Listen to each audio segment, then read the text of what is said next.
and gentlemen, and welcome once again to another episode of the CD Racoola Show.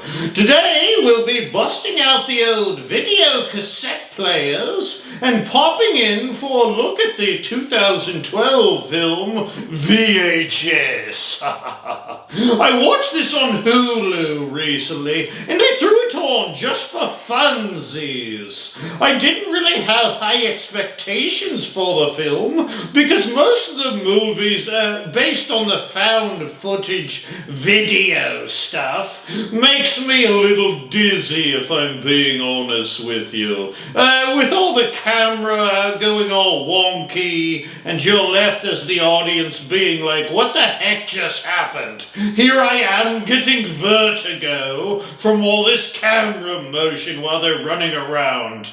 But, and this is a Cthulhu size but, I actually found myself really liking this film, and went ahead and blew an entire night that I should be out there draining people dry, binge watching all the VHS franchise had to offer. Let me ask you this, and leave me a little comment down below if you would. Does the found footage, does it do it for you? Do you find films made like that to be scary? I mean, I do. Gives a touch more realism, if you ask me. It was a really cool way that they did this film, with an overall plot line that kind of winds its way through the film, and then several little kind of mini episodes within, and all with the found footage style. And each mini episode had its own director.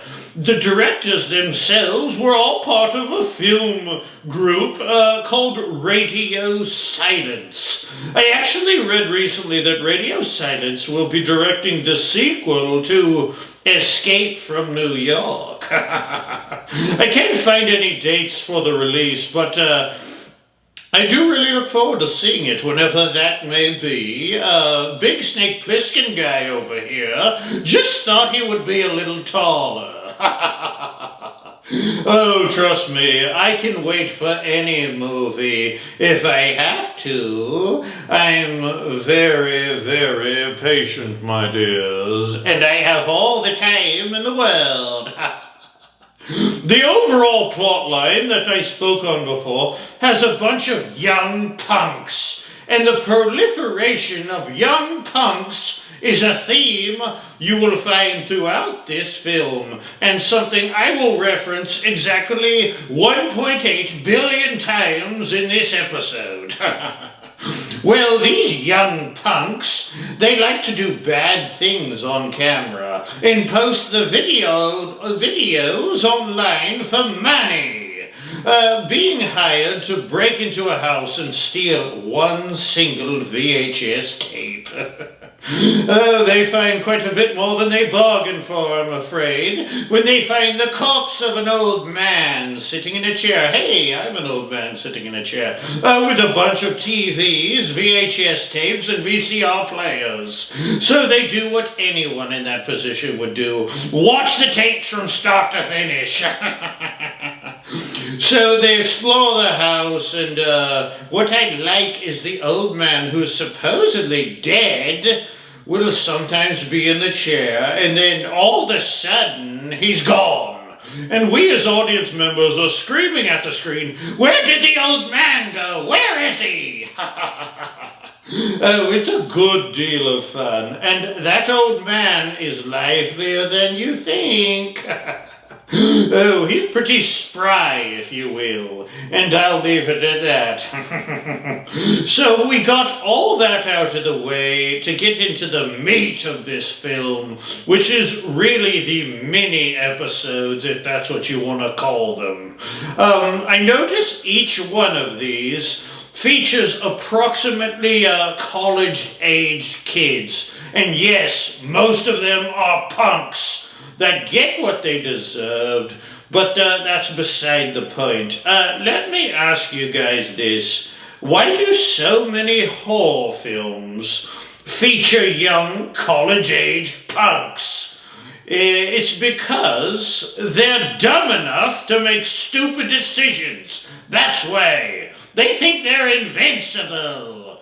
It's not much of a show if you have a group of 35 and up people who are looking at a scary cave or a dark basement and are like, yeah, that looks like a bad idea. I'm going home to read Old Yeller and watch the Golden Girls and go to bed at 8:30.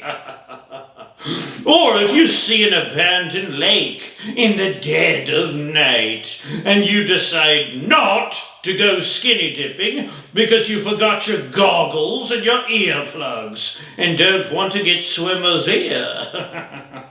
You see, old folks are too cautious, so you must have the college-age doofuses who are away from mommy and daddy, and for the first time, to make these horror films work. Okay, I'm off my soapbox, now on to the mini-episodes.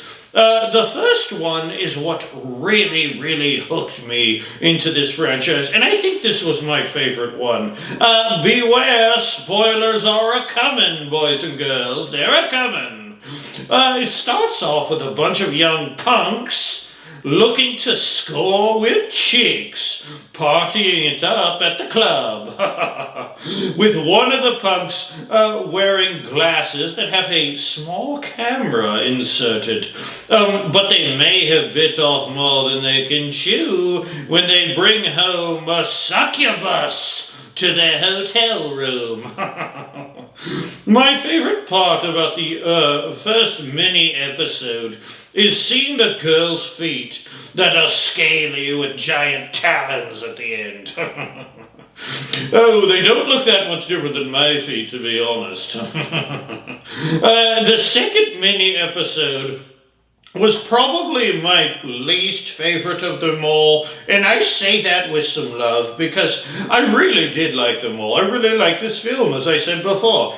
It's more or less a young couple goes on vacation and the wife's former lover starts creeping around, and then she kills the husband and steals his money, and then the killer and the wife drive away into the night together, all fat and happy or whatever. I mean, it's not bad, it's simple, it's elegant, and it's gory. All things I like, just not my fave mini-episode here.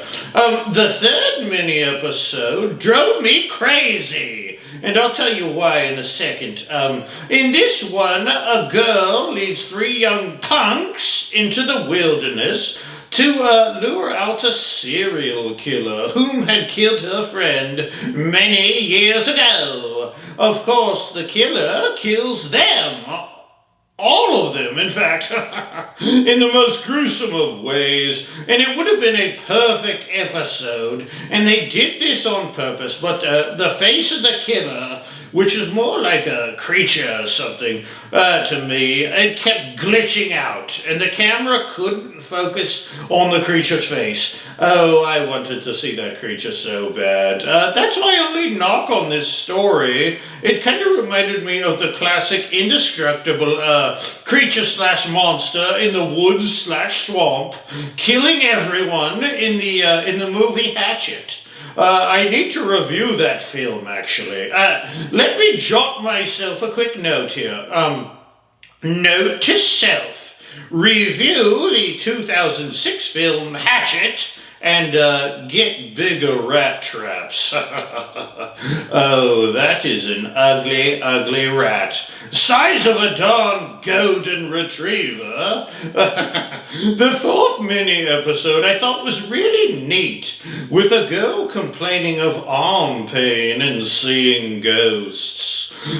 She's FaceTiming with her boyfriend, and only we, as the audience, unbeknownst to her later, find out that the boyfriend is working with aliens to use her as a breeder for them.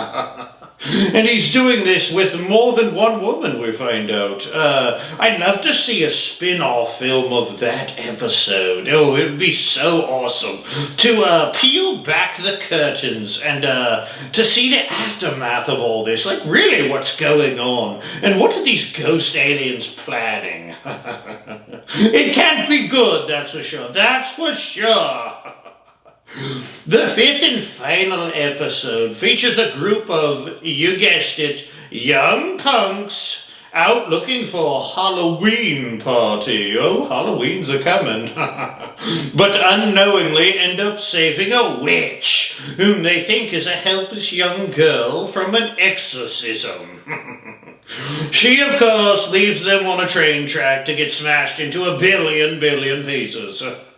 I really like this movie, and like I said, it surprised me because I did not have super high expectations for it going in. So I have no choice but to give it pretty darn high marks on the old scarometer. It's going up there, not to the penthouse suite, mind you, but it's going to the upper floors. I will be doing an episode on the sequel, VHS 2, at some point, so have no fear, my dears. Oh, I would like to thank you for joining me here on the CD Racoola Show. And if you could please take your nasty little human booger-picking finger out of your nose and hit that subscribe button, I would be most grateful. Please join me here next episode as we take a look at the 1935 film Bride of Frankenstein. Oh, I love me some classic horror film. So till next time, my little blood bags out there in YouTube land. If you watch any kind of cursed videotapes on VHS, please remember to rewind before dying. Ta-ta, ta-ta.